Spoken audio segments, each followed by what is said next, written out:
Гляжусь в тебя, как в зеркало, до головокружения. И вижу... А что там видит человек?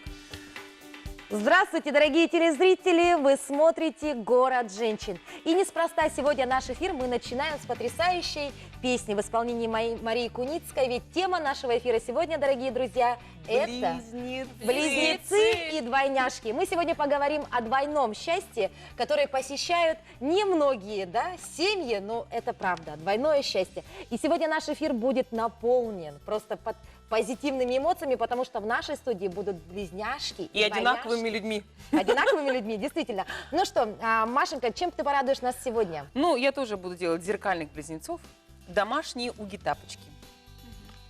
Ну а я, в свою очередь, сегодня научу вас, дорогие телезрители, что делать, если в путешествии вы не знаете слова, как вот выкрутиться из этой ситуации. Ну что, самое время начать наш эфир. Поехали!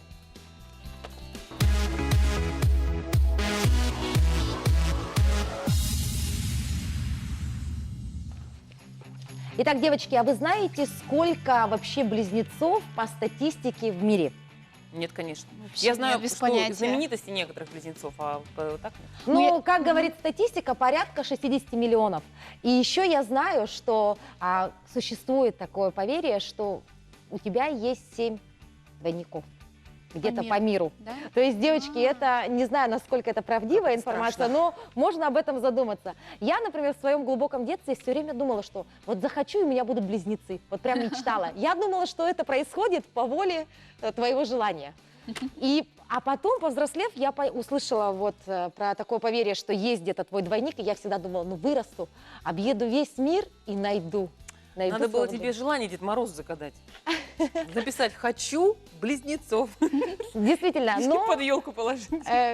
Как мы уже знаем, это все-таки генетика, как ни крути, да, и случайно в семье близнецы и двойняшки не появляются. Но об этом нам подробнее расскажут наши гости. Но перед тем, как мы встретим их в нашем городе женщин, мы передаем слово Марии Куницкой, лайфхаки от Маши.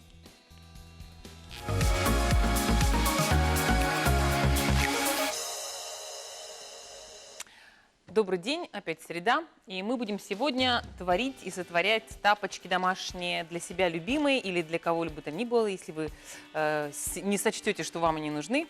Мы будем использовать искусственный мех, у меня вот были остаточки кожи, и шить мы будем домашние уги. Машенька, можно перебью? Кстати говоря, дорогие телезрители, это прям была моя мечта и идея. Я прям попросила Машу: Маша, научи делать вот такие тапочки. Но это просто, мне кажется, это такой тренд сейчас, да? Эти тапочки сейчас продаются практически, наверное, в каждом магазине, да? Но как их сделать своими руками, расскажет нам Машенька прямо сейчас. Ну, во-первых, нужно начать с выкройки. Вот, к сожалению, я не знаю, есть ли у вас такая бумага крафтовая, но они очень легко делать выкройки. Я вам покажу. Можно газету, конечно, использовать. В первую очередь нужно встать на пол и взять, измерить свою стопу. Ну, конечно, не надо обрисовывать каждый пальчик. Нужно так усреднить, пяточку тоже, то есть приблизительный свой размер взять. После этого нужно разделить стопу, вот так зрительно, посмотрите, на пятку, на пяточку и основную часть. Вот где-то 1/3 получается разделить стопу. Теперь вот до этой линии, которая у нас получилась на сгибе, измеряете сантиметром вот этот изгиб весь. Сейчас покажу, как это сделать. Мы измеряем вот от сгиба. И вот так вот сантиметром мы идем.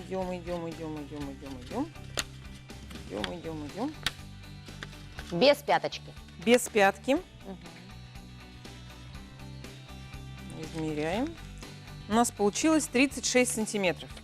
Вот эта вот длина получилась 36 сантиметров. Я советую разделить ее пополам. Это будет 18. Значит, у нас вот эта одна сторона получается 18 сантиметров. Сразу скажу, это размер 36-37 где-то будет. Теперь нам нужно сделать свод тапочка. Для этого нам нужно будет вот такую деталь сделать. Как она делается? Вы должны измерить у себя ногу, что ли, задрать.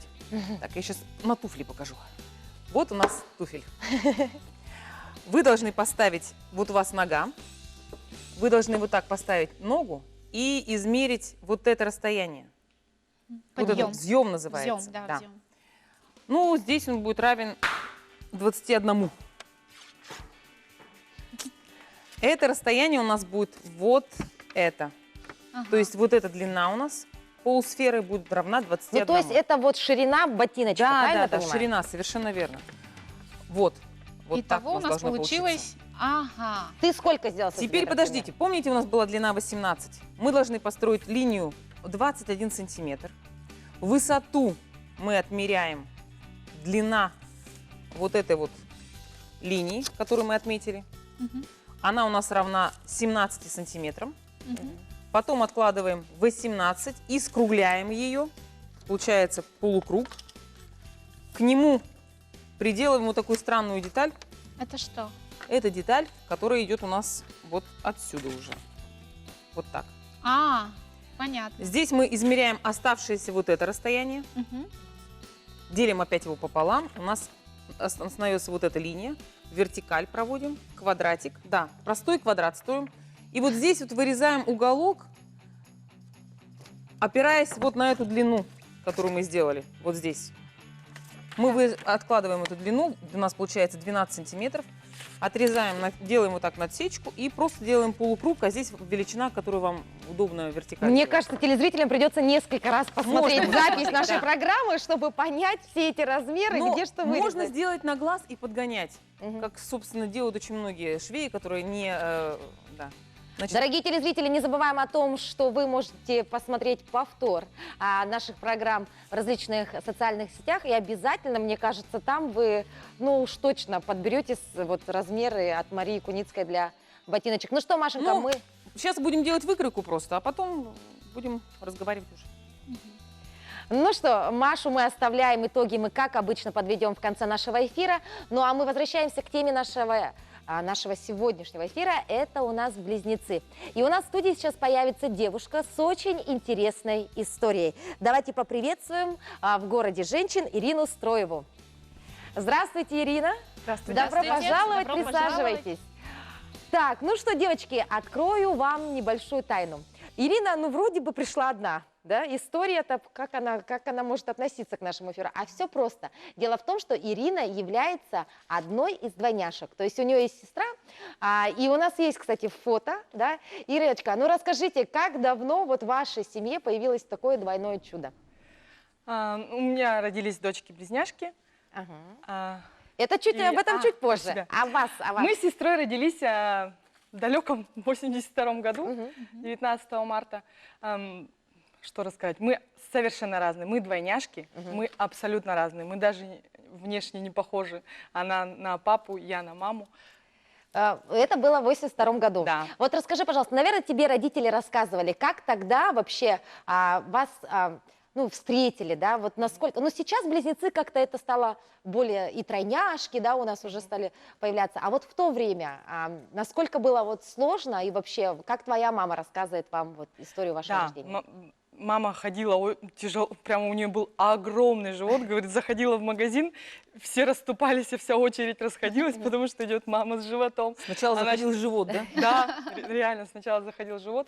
Мы родились аж 3500, 3600 каждая.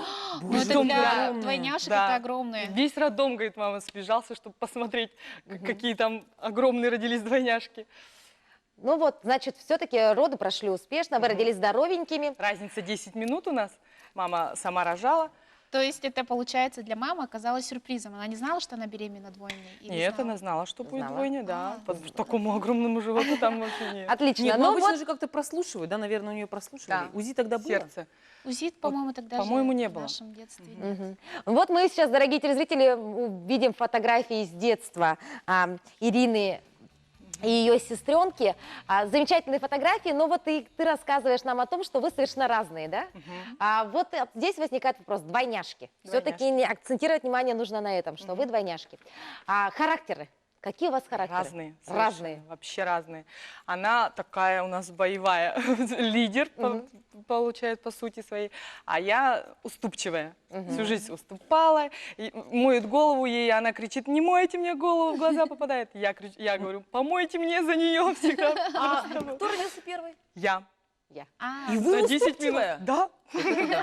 Она, видимо, обиделась, что вторая родилась. Отлично. А что касаемо вот вкусовых предпочтений, у вас все-таки есть что-то общее или опять тоже разные? Тоже все разное, Тоже вообще всё разное. Спрашиваем друг друга мнение, ты что, это же классно. Да ты что, вообще, что ли, это вообще же не То не есть вы то. все-таки раз. Хорошо. И вот вы, значит, выросли. А вот как ваша жизнь сложилась? У вас все-таки общие интересы, там у вас есть, допустим, в выборе ваших супругов, у вас есть какие-то одинаковые схожести или нет? Тоже все разное. По жизни вместе, везде в школу, на кружок, на шахматы, сестра на шахматы, я за ней, сестра на рисование, я за ней. Вместе там и в баскетбол в школе играли, и на лыжи ходили, как бы все вместе. И сейчас по жизни тоже в вместе. детстве вас, наверное, тоже одинаково одевали, да? Как? Да, А у конечно. вас нет такого, у вас кошки живут, у нее собаки. Нет. Вообще животных нет. И тут вот у меня возникает такой вопрос. Вот в чем же тогда заключается, наверное, кто-то не знает, разница между близнецами и двойняшками? Вот чем они тогда отличаются? Ну, близнецы, они однояйцевые идут. Они как вот в одном яйце два желточка. А мы, получается, как два яичка. Два желтка. Два яичка в одном животе вы родились в один день. Вот То есть поэтому- две сестры в одном комплекте в один день, да, Да. родились? Было два яйца, в общем. Да, Отлично. так и есть. Ну и, дорогие телезрители, самое интересное в том, что Ирина двойняшка, ну это понятно, это уже никого не удивишь, но в семье Ирины недавно, ну относительно недавно, появилось двойное счастье в виде девочек-близняшек. Их мы приглашаем в нашу студию. Знакомимся, это Полиночка и Саша. Вот они, два чуда. Боже, какие Здравствуйте, девочки. Так они близнецы у вас. Да, Они близняшки. близнецы. Вы посмотрите, они даже идут в одну ногу. Они идут в ногу. Да? Здравствуйте, девочки. Уже они совершенно одинаковые. Здравствуйте. Здравствуйте. Кто из вас у нас Полина, а кто Саша? Ты запомнишь, что ли? Где Саша? Ты Саша, а там Полина. Полина. Девочки, вы близняшки? Или двойняшки? Близняшки. Близняшки, да? Там точно третий не зайдет. Третьего нет. Отлично. Дорогие телезрители, сейчас необходимо уйти на рекламную паузу. Оставайтесь с нами, ведь тема нашего эфира сегодня очень милая и добрая. Это двойняшки и близняшки.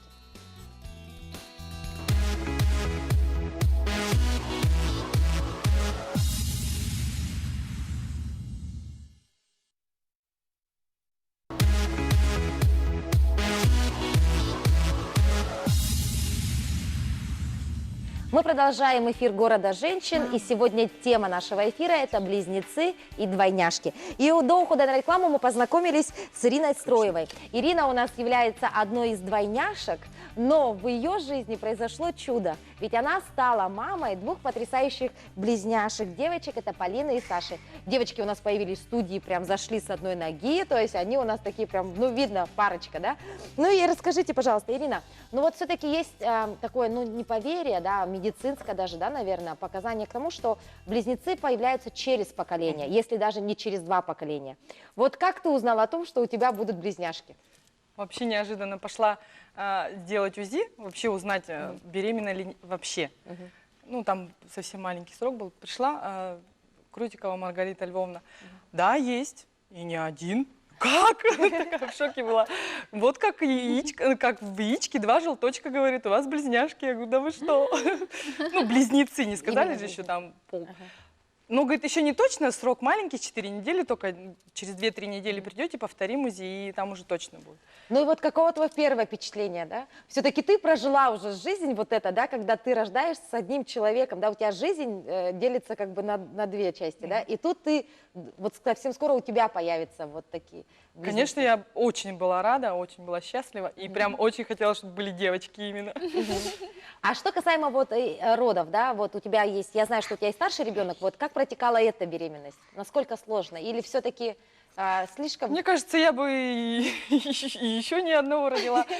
Вообще не сложно было все в беременности. Просто вот меня почему-то в медцентр положили, там, думала, недельку полежу, уйду. Нет, не отпустили, 1,5 месяца там лежала. И вот как бы их и на месяц раньше родила, чем срок получается. А не было так, как у мамы, сначала живот, а потом вы в магазин Ну, заходите? чуть-чуть у меня было поменьше.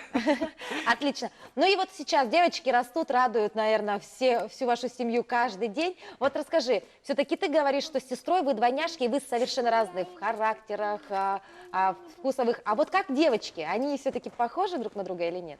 Ну да, у них одинаково все. Они даже вплоть в туалетную комнату вдвоем идут, чуть ли не за ручку. Вести там. В плане характеров они одинаковые или все-таки разные? Ну, характер, конечно, все равно разный. Саша такая боевая, а Полина такая уступчивая, все, Саша тоже Ну, уступает. от имени тоже это постоянно. зависит. Полина вообще редко Да, бывает. Александра это... боевая. Хорошо. И девочки, наверное, у вас такие прям творческие, активные, и, наверное, звезды и в садике сейчас, да? Да. И вот мы знаем, что они нам подготовили, да, какой-то небольшой подарочек. Девочки, Полина и Саша, мы просим вас выйти в Стихотворение центр, стих рассказать, да? Так, девочки, пошли. За ручки, пошли. Такая прелесть. Боже.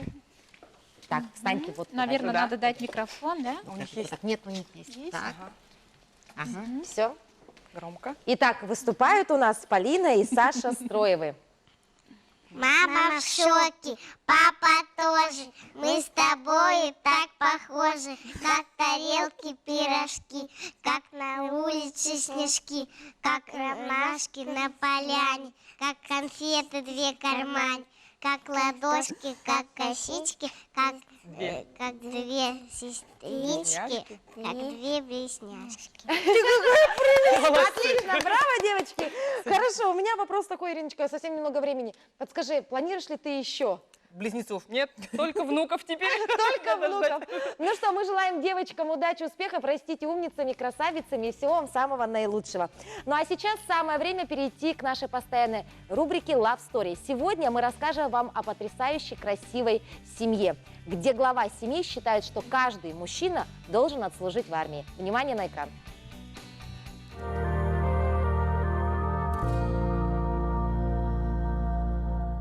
Многие девушки боятся того, что их молодого человека заберут в армию.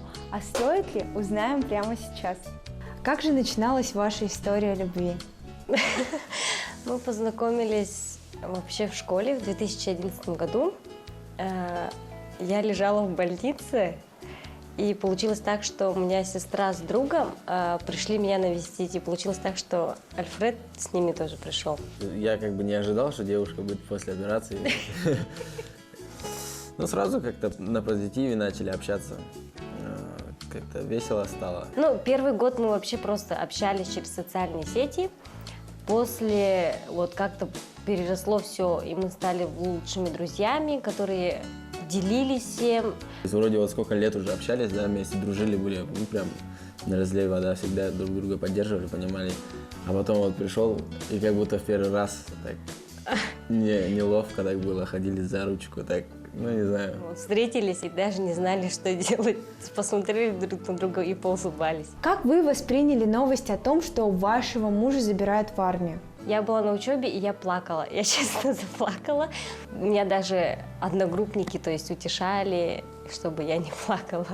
Ну, мы, на самом деле, еще с момента рождения сына, после того, как я окончил школу, уже как-то были морально, ну, готовили друг друга. Не хотели, конечно, этого, но как-то готовили. То, что, ну, как бы армия, служба в армии – это неотъемлемая часть жизни молодого человека. И я знал, что я пойду в армию. Но просто мне не хотелось сразу же после школы идти в армию, так как, ну, маленький сын, как бы первый год жизни, как бы первые шаги, все это хотелось встретить вместе, поэтому, ну, поступил в высшее учебное заведение, получил отсрочку, и уже когда вот сыну уже было 1,5 года, уже, ну, я знал, что все будет хорошо. А каково было находиться на расстоянии? Тяжело было, потом привыкаешь, и вот в этой суматохе будних дней, то есть как-то, ну, легче. Если ты занят чем-то, то тогда легче проходить. Но не выдержала душа поэта. Мы поехали с сыном спонтанно к нему, то есть на 5 дней его отпустили, и мы, то есть, провели вместе время там уже. С одной стороны, конечно, было тяжело уезжать, оставлять семью, жену, сына, как бы. Но с другой стороны, это долг родине, как бы, и это должно быть.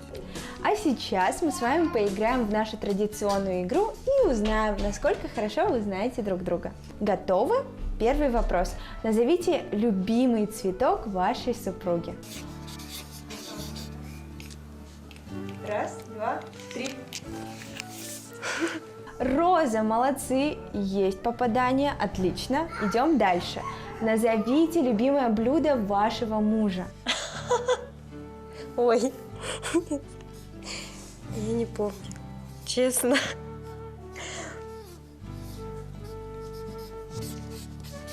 Давай не будем никому говорить.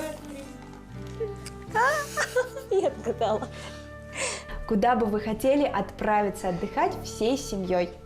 Всей семьей, если. Раз, два, три. Что написать? Кругосветное путешествие. Не расстраивайтесь, у вас зато есть целых 2 попадания. Спасибо огромное вашей семье за такое замечательное интервью. А с вами, дорогие телезрители, мы встретимся уже на следующей неделе в этой же рубрике.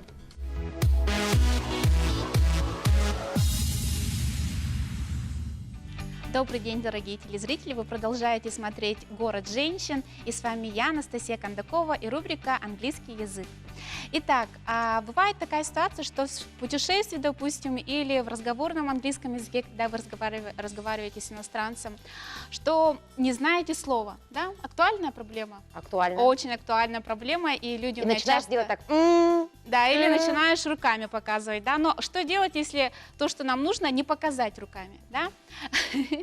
В этом случае я вам предлагаю воспользоваться 2 вариантами выхода из этой ситуации. Значит, первый вариант, это я предлагаю подобрать синонимичное слово, да, то есть приучить наше мышление, наше говорение, да, к тому, что мы можем подобрать синонимичное слово, то есть синоним, да? Ага. Так, второе, что можно сделать? Второй вариант, это мы можем с вами Жестикулировать. воспользоваться такой фразой, как I don't know how it will be in English, but. Да, немножко сложновато, конечно, но эту фразу можно быстро выучить. Я не знаю, как это будет по-английски, но, да, и после этой фразы мы начинаем описывать то слово, которое вам нужно. Чаще говорят in English, in English, всё. in English. Но мы учимся говорить правильно и рассуждать правильно, грамотно по-английски, поэтому, Маша, лучше говорить не а вот I don't know. I don't know. То есть, Маша, ты очень хорошо, правильно заметила, если эта фраза для вас кажется очень длинной, вы можете сказать in English, да, it will be, да, in English, и начинаете описывать, да. Но я считаю, что первый вариант подойдет для тех, кто только начинает учить английский язык, для тех, кто только начинает разговаривать по-английски. А второй вариант это уже для людей, которые, ну, с таким продвинутым уровнем языка. Настя, да? мы готовы попробовать. Да, давайте. Ну, я хочу предложить сначала начать попрактиковать по-русски. Да, обычно у меня на уроках так проходит. Допустим, давайте попробуем описать слово. Ну, для Даша, я знаю, у нас уже продвинутый, да, у тебя уровень. У Маши начинающий. Даша, попробуй, пожалуйста, описать слово манекен по-русски. Манекен, кукла, что это? Образец. Нет, надо не синонимичные слова, а вот именно, что такое манекен? Манекен, кукла. С существительными или прям с прилагательными? Да, вот прямо вот таким предложением. Это копия человека. Это вещь, на что одевают одежду, допустим, да? Это не живой, это вещь, которая стоит в магазине. И имитирующая внешность, оболочку человека. Да, и вот представь, тебе нужно сказать манекен, да, слово. Так, хорошо. Маша, попробуй, пожалуйста, подобрать синоним к слову заболел, допустим. Тебе надо сказать, я заболела. По-русски да? или по-английски? По-русски, сначала по-русски. Как Ну, можно вот? Неплохо. Хорошо, мне плохо. Я неважно себя чувствую. Да, я неважно себя чувствую. Я не домогаю. Я не домогаю. Замечательно. То есть, девочки, случай, вот синоним, он подойдет, как вы заметили, для людей, которые хотят описать прилагательное, да, ищут синоним к прилагательному. А второй вариант, он подойдет к существительным. Существительным. Так, девочки, ну давайте начнем. Попробуй, Маша, пожалуйста, перевести вот эту же фразу, только на английский язык. Я не знаю, как это сказать по-английски, но это вещь, которая стоит в магазине, и на нее одевают одежду. Ну, ты сказала. Теперь по-английски? Да, попробуй. I don't know how it will be in English, but I think it's a doll. Так, телезрители, мы узнаем с вами, как надо это говорить дальше, после небольшой рекламы. Не переключайтесь.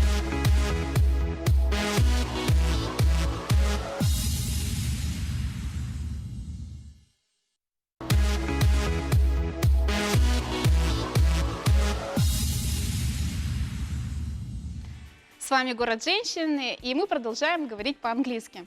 Итак, во время небольшого перерыва мы поговорили с Дашей на эту тему. Ну-ка, Даша, are you ready to speak in English? Yes. Okay, please describe the word that we see here. I don't know how it will be in English, but I know that we use it in a shop to demonstrate dresses. Dresses. Very good, very, very good. Thank you. Та-дам. Окей, Маша, please. Маша, пожалуйста, скажи. Значит, напоминаем, у Маши было предложение, я чувствую себя плохо. Да, я чувствую... I feel bad. Нет, я устала у нас было. Ну-ка, давай попробуй сказать. I'm down, по-моему, стала. Ага. Как мы скажем, представь, ты пришла в больницу, и ты не знаешь, как надо сказать.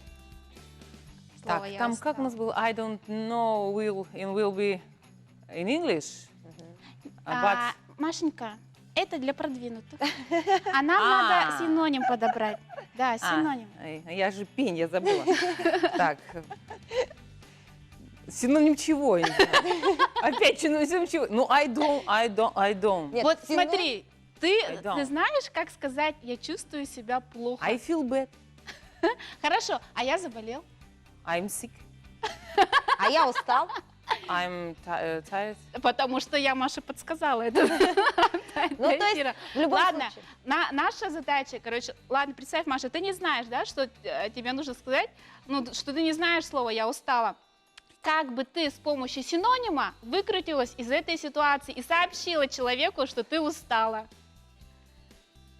Синоним слова «устала».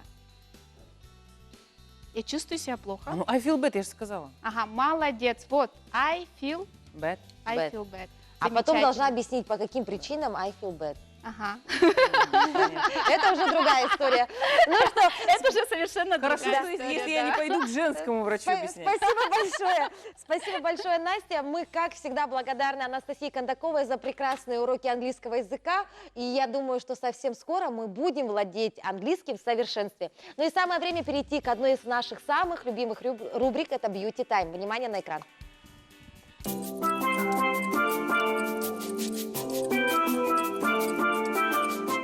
Здравствуйте, дорогие девушки и женщины! С вами визажист-стилист Яна Мария Ерназарова. Я использую косметику от Inglot. Начните свой ежедневный макияж с красивой кожи.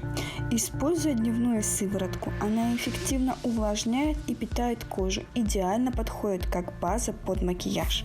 С праймером для век не нужно переживать, он обеспечивает чрезвычайно длительный макияж глаз. Рисуем форму бровей тенями.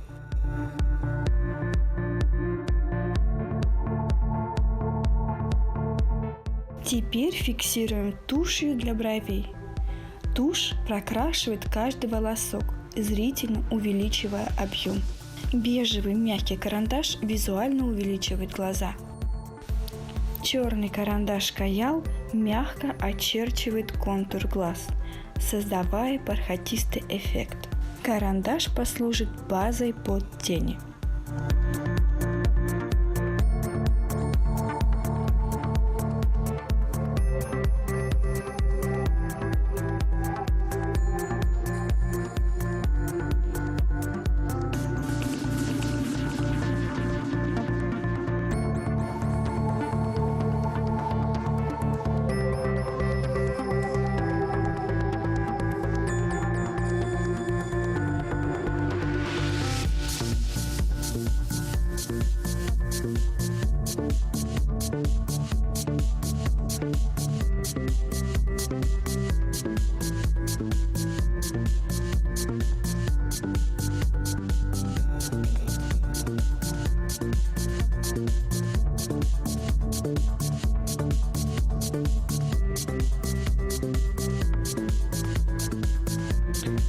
Зеленый корректор перекрывает мелкие недостатки, капилляры и покраснения. Тональный крем подойдет для вечернего мероприятия. Он поглощает излишки жирного блеска, к тому же очень стойкий. Компактная пудра для лица замечательно сочетается с тональным кремом, не сушит и не перегружает макияж. Очень удобная система. Вы можете в одну палитру поставить хайлайтер, пудру, румяна и контур.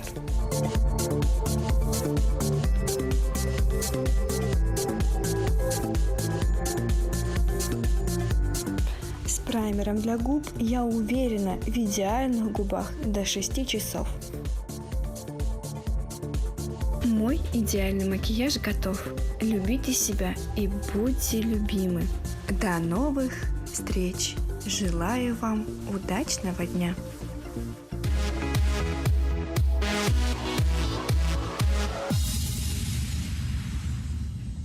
Спасибо большое, Яна Мария, за то, что продолжаешь обучать нас и наших любимых телезрителей, как нужно правильно наносить мейкап и всегда быть в прекрасном, да, прекрасно, чтобы в нашем образе, прекрасном образе, все действительно. Ну что, а мы продолжаем наши эфиры. Сегодня мы говорим о теме очень интересной и такой прям милой, да, или как говорят тинейджеры, мимимишной, да. Это у нас близнецы и двойняшки. И как говорится, девочки, вы знали о том, что вообще у близнецов разные отпечатки пальцев? Ну, это известный факт. Да, я не знала. Да. Я реально не знала. То есть математику друг за друга сделать можно, а преступление совершить нет. Нельзя. Так, разные отпечатки пальца. Но, девочки, доказанный факт, что у них одинаковая энцефалограмма. А это значит, что у них Мозг работает одинаково. Мозг работает одинаково. Вот такой интересный факт. И мы сегодня пригласили в студию мальчиков, близнецов, Слушай, у которых практически все, и мышление, и состояние здоровья, и вкусы одинаковые. И давайте знакомиться, это Спиридон и Леонид Анисимовы. Добро пожаловать в город женщин. Ну, красавцы, они даже идут в одну ногу. Ну и прям сегодня это код наших близнецов сегодня прям как будто отработан. Но мы ничего не репетировали, это так есть. Здравствуйте, мальчики. Добрый день. Здравствуйте. Ну, расскажите вашу историю. Как давно вы появились на свет и порадовали своих родителей вот таким чудом? Я близнец Спира. Меня зовут Леня. Леня. Мы однояйцевые близнецы. По знаку зодиака тоже близнецы. Мы О, такие боже, какой ужас! близнецы в квадрате, да. Близнецы в квадрате. Ну и сколько вам лет? Мы 1995 года. 1995 года. То есть вы такие уже близнецы современного мира, да, можно сказать. Вот расскажите, если вы вспоминаете свое детство, все-таки вас немножечко над вами подшучивали, да, или это уже было так популярно, и вас, наоборот, восхищались вами? О, близнецы! Нет, или они Анисимовы. Ну, близнецы же, они всегда с рождения, всегда в центре внимания, везде, да, в школе, в детском саду и так далее. И нас там особо не дразнили, кажется. Так, все нормально. А были какие-то смешные истории со студенчества или со школы? Ага, в школе, расскажу одну историю. Во время урока русского языка нам задали, получается, упражнение составить предложение из 10-15 слов разных. Я сижу на первом ряду, Спира на последнем ряду. И учительница проверяет и говорит: Анисимовы, вы что, списали друг у друга? Нет, мы клянемся, нет. А почему у вас предложения тогда одинаковые? Все одинаковые были. И она говорит: вот это феномен близнецов. Интересно. Как Вот это здорово, да. да? Вот, и значит, здесь мы говорим о том, что вы близнецы. И вы даже сочинения практически пишете одинаково. Что касается мальчиков... Нет, зачем они пишут сочинение 2? Надо по одному всегда писать. Отлично. Вот, мальчики, расскажите, а у вас вот в плане интересов, общие ли у вас интересы или вы все-таки разные? У нас, да, общие, но Получается, до 6 до 5 класса нас, ну, мама одевала нас одинаково. Но после уже в подростковом возрасте мы начали уже вырабатывать свой стиль, свой вкус и так То есть далее. здесь вы разные? Сейчас у нас нет одинаковых одежд. Вот для вас исключение. Кроме этого костюма, да? А что касается вот вкусовых, любите ли вы одни и те же блюда, кухню? Кухня, да, одинаково, кажется. Ну, он Спиров фанат якутской кухни, всего сырого, замороженного. Да. Я это Дегиртка, не могу. все мое. Я, говорит, это не приемлю. Хорошо. А что касается вот именно, какие девушки вам нравятся? Вот такой вопрос. Если честно, мы этот вопрос никогда не У обсуждали. нас это очень странно, да? Обычно же парни там Типаж обсуждают, девочек, типа, да? Ага. У нас такого вообще нету. Что-то как-то, не знаю, Да. почему.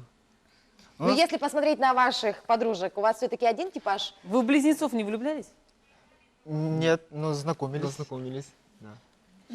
Отлично. Хорошо, мальчики. Но мы знаем еще вот такой момент у вас в жизни есть, что вы часто, вот говорят все-таки, близнецы чувствуют на расстоянии.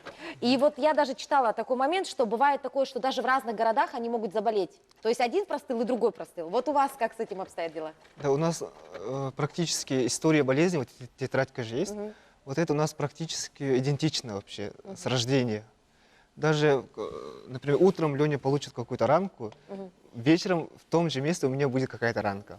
Да, даже так, да? Да, в детстве я все время обижался на Спиру, когда он заболел. Я говорю, почему? Потом я же заболею, я не хочу болеть. То есть ты уже чувствовал, что если Да. заболел он, это по-любому Да. отразится на тебе, да? Здорово. Ребята, ну я хочу немножечко, я сегодня прям открываю, да, тайну. Подожди, кто у вас в роду близнецы? Прабабушка. Прабабушка. Тети, дяди тоже есть, дяди, двойняшки, близнецы, там много. Ну, вы с такой внешностью должны вообще в журнал попасть. У вас что-нибудь такое... Машенька, ты забежала немножечко вперед. Да Вот ты мы что? пригласили непростых ребят. Мальчики у нас, ну, пока не с обложки, но вот эти молодые парни у нас уже побывали на страницах итальянского журнала Vogue. И этим они стали популярны не только на территории республики, но и далеко за ее пределами. Вот, мальчики, у вас был такой замечательный опыт. Расскажите, как вы попали на страницы журнала Vogue? Ух ты! Так, это в Якутск приезжал фотограф Якоб Соболь весной 2015 года. Они искали интересных людей, да, внешностью и близнецов. Оказывается, он тоже близнец, сам фотограф, поэтому он интересуется близнецами. Ему близка эта тема, что у близнецов там они чувствуют друг друга, и он хочет передать вот это в своих работах. Вот эту атмосферу, Это было настроение. в 2015 году. Да. То есть, вы начали с ним сотрудничать и про это забыли. Он сделал пару кадров, да, потом мы вообще забыли, и потом... Месяц назад открываю Facebook, у меня там уведомление и ссылка Vogue Италия. Я думаю, что В 4 это? утра. В 4 утра. Открываю, и там наша фотография стоит в журнале Vogue Италия. В 4 утра я бужу Спиру, говорит, смотри, это Vogue Италия, это мы.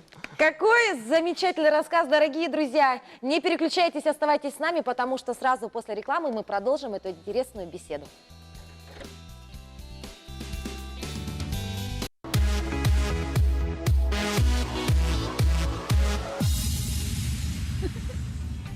Мы снова приветствуем вас, вы смотрите «Город женщин». И рядом со мной находятся Леонид и Спиридон Анисимовы. И до ухода на рекламу эти ребята рассказали о том, как они случайно оказались, неожиданно для себя, оказались на страницах итальянского журнала Vogue. А появились они там неспроста, ведь в 2015 году в наш город приезжал известный фотограф, который интересовался именно близнецами.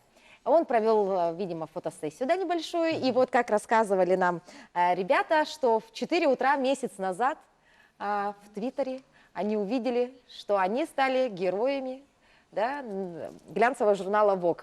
Ну, ребята, и вот я знаю, что это не первый ваш опыт вот такого, да, появления. Вы вообще родом откуда?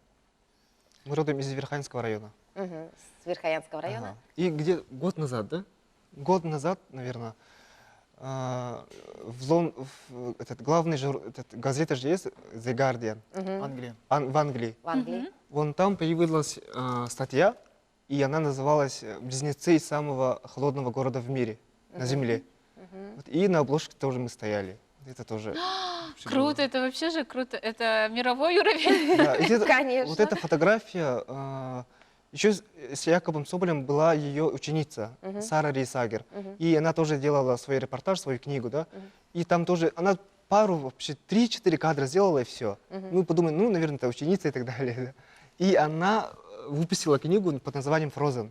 И там тоже оказались наши фотографии. Вот какие у нас звездные сегодня близнецы в нашей Вот студии. поэтому вот хочется сказать, что не игнорируйте таких неизвестных, да, как будто для нас. Но они известны же в Европе, или как мы же их не знаем. Вы Не готовы были к игнорируйте, да. экспериментам, и теперь вы уже, да, знаменитости, можно сказать, Во да? всех выставках, То современных есть вам музеях. теперь в Италии не ходить по улицам без узнавания? Ребята, мы знаем, что вы уже получили высшее образование, и вот хотелось бы узнать, кто вы по специальности. Вот все-таки выбрали одно направление или нет?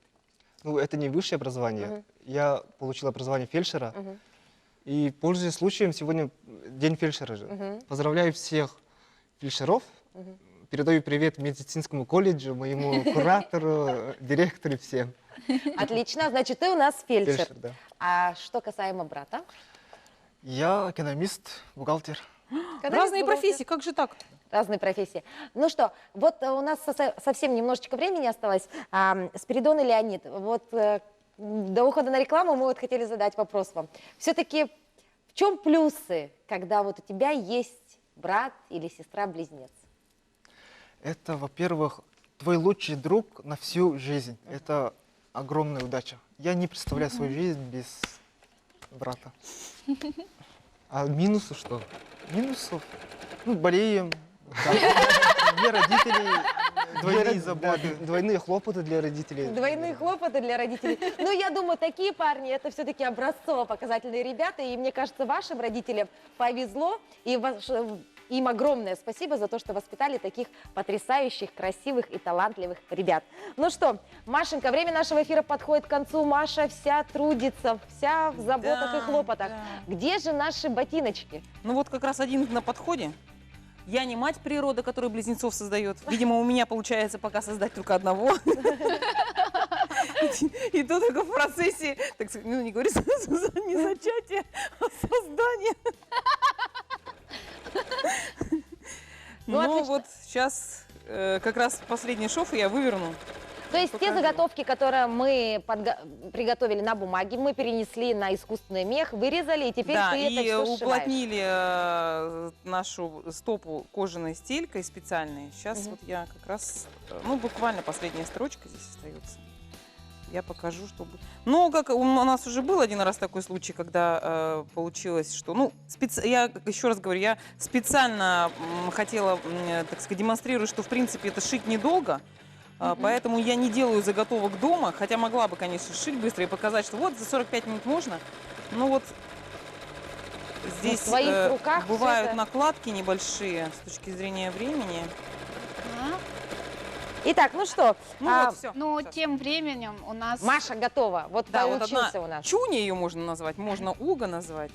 Одна, сейчас булавку беру, и готово. И у нас самое что хорошее в этом мехе, который мы используем, это я шила себе дома одеяло такое, и вот мне остатки были. Его не надо края обрабатывать. Вот такая вот получается вот. Все, она уже Да. готова. Вот в принципе все, туда надо подвести балабушки сделать, и вот одна такая готова у нас. То есть вот это кожаная Очень стелька. красиво. Да. И вот она получается, да, честно говоря, правда, достаточно быстро получается. Очень. Они получаются. Спасибо большое. Машенька, как всегда, делишься своими секретами, тайнами. И я думаю, что для кого-то это, конечно, такая находка, да, чем можно заняться вечерами, используя и, главное, с толком, да. Ну, а мы продолжаем наш эфир и в студию приглашаем еще одних милых и очаровательных двойняшек. Давайте знакомиться. Анжелика и Ангелина Гороховы. Здравствуйте, девочки. Здравствуйте. Здравствуйте. Здравствуйте. Вот Садитесь. опять одинаково шагают. Здравствуйте. Здравствуйте. А кто из вас Анжелика, кто Ангелина? Я Анжелика. Я Ангелина. Девочки, в каком классе вы учитесь? В 5 О классе. боже! Сколько вам лет? 11 лет. Это мы все не репетировали. Мы не репетировали, а они говорят даже вот одновременно, да? Девочки, вы двойняшки. Да. А знаете ли вы разницу между близняшками или двойняшками? А кажется, как будто вы близнецы, я вас не отличаю. Нет, нет, есть немножко разница. Есть разница, да? Вы знаете, чем отличаются близнецы от двойняшек? Нет. Нет, да? Но вы знаете, что вы двойняшки. Да. Двойняшки. Девочки, а скажите, вы похожи друг на друга? Не очень. Ну, не очень. Не очень? А кто из вас более активная? Анжелика. Анжелика? Ангелина. Ангелина и Анжелика говорят друг на друга. Девочки, а какой у вас любимый цвет? Фиолетовый. А любимый предмет в школе? Все уроки. Все уроки. Вы фантастически в голос говорите. Расскажи, Анжелика, расскажи, чем ты любишь заниматься в свободное время? Я люблю рисовать свою любимую группу корейскую. Корейскую группу любишь? Хорошо, а Ангелина что любит делать в свободное время? Я люблю всякое интересное фотографировать, тоже рисовать, передавать свои эмоции на лист бумаги и все делать ярко. Ну, такие Создавать яркие очень, образы, да? Очень творческие девочки, да? У меня вот такой вот вопрос, конечно, он немножко избитый, да, но скажите, пожалуйста, в школе или друзья вас путают? Да. Но иногда в первом классе у нас был такой случай, что нас перепутали тетрадями. Ну, Анжеликину тетрадь дали мне, а мою тетрадь дали Анжелике. А оценки у кого лучше были там? У нас у обеих были одинаковые. Одинаковые оценки, да? Я помню, у меня был опыт преподавания у близнецов, да, и, кстати, они совершенно по-разному учились, то есть один был такой прямо активист, он очень, ну, отличный, да, можно сказать, а второй как-то учился чуть-чуть послабже. Вот как-то у вас одинаково получается, вы одинаково, да, получаете оценки? Отличницы, Да, хорошистки? То есть вы обе быстро справляетесь с домашним заданием? Да. Друг другу не помогаете? Помогаем. Ну, мы делаем, я русский, например, а Анжелика математику, потом друг друга списываем. Списываем. Списываем. Замечательно. Анжелика, а кем ты хочешь стать, когда вырастешь? Я хочу, когда вырасту, стать врачом, потому что это помогает людям. Врачом, потому что помогать людям хочешь. Хорошо, а Ангелина кем хочешь стать? Хочу стать учителем. Учителем. Ну, вы почти сходные, да, профессии, так, с людьми, с воспитанием и с помощью. Девочки, а вы знаете, у вас есть кто-нибудь из родственников, кто близнецы или двойняшки? Нет. Не знаете никого? У вас в семье никого вы не знаете? Вы только единственные такие, да? Да. Да. Появились на свет. Скажите, девочки, а вы бы хотели, чтобы у вас в семье еще появились близнецы-мальчики? Ну да, хотели. А Анжелика говорит Вот нет. тут ваши мнения расходятся. Анжелика А вы бы говорит- себе, допустим, вы как-то вы представляете, что у вас в классе будут еще такие близнецы? У нас в классе уже 3 пары близнецов. Да вы что? 3 пары 3 пары, близнецов? 6 человек. Бедные учителя. Бедные Как учителя. Как они их различают? Девочки, ну мы знаем, что вы такие талантливые, да, у нас Ангелина и Анжелика любят рисовать, любят петь песни. И для всех телезрителей сегодня они подготовили выступление. А, я еще хотела же вас спросить, вы любите петь и танцевать? Да. И я знаю, что совсем скоро вы куда-то отправляетесь. Да, завтра выступать едем. Дом престарелых. Дом престарелых. То есть вы вот так ездите и выступаете, поздравляете всех. Какие да? молодцы. Умницы, девочки. молодцы. Так, хорошо. А у вас любимый цвет фиолетовый? Фиолетовый, да. Да. А любимый, давайте еще что-нибудь вопрос, девочки. Любимое животное? У меня кошка. У меня панда. Вот давайте, у меня Панда. такой Ну, интересный кошачий. вопрос Кошка и созрел. панда. Представьте, что вы попали в такую какую-то страну, да, где исполняются все желания. Вот какое бы вы желание загадали? Я загадала, чтобы все были счастливы и здоровы.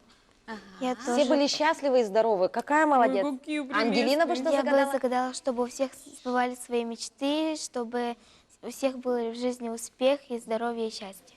Какие милые Боже, сестры Гороховы. Но это Ну, говорит, что это замечательные родители, что воспитали таких добрых детей. Город женщин передает огромное, да, спасибо за прекрасное воспитание близняшек Ангелины и Анжелики родителям. Ну что, девочки, ваш звездный час просим.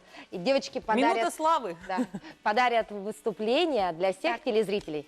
1, 2, 3. Солнышко светит, это хорошо, радуга сияет, это хорошо, облачко белое, это хорошо, а я иду и песенку пою. Реченька чистая, это хорошо, травка зеленая, это хорошо, птички щебечут, это хорошо, а я иду и песенку пою. Браво! Молодцы, браво, девочки! молодцы. Итак, дорогие телезрители, на этом время нашего эфира подходит к концу. Мы не прощаемся с вами. Мы увидимся с вами в следующую среду. Не забывайте о том, что если вы хотите стать участниками нашей программы, ищите нас в различных социальных сетях. Мы есть везде. Мы ждем вас в городе женщин. Всего вам самого наилучшего. Увидимся на следующей неделе. Ну и дай бог здоровья вот таким милым, очаровательным девочкам-близняшкам. А еще же нас можно найти на YouTube. Обязательно кстати. смотрите повторы нашей программы на YouTube. До новых встреч. Всего доброго.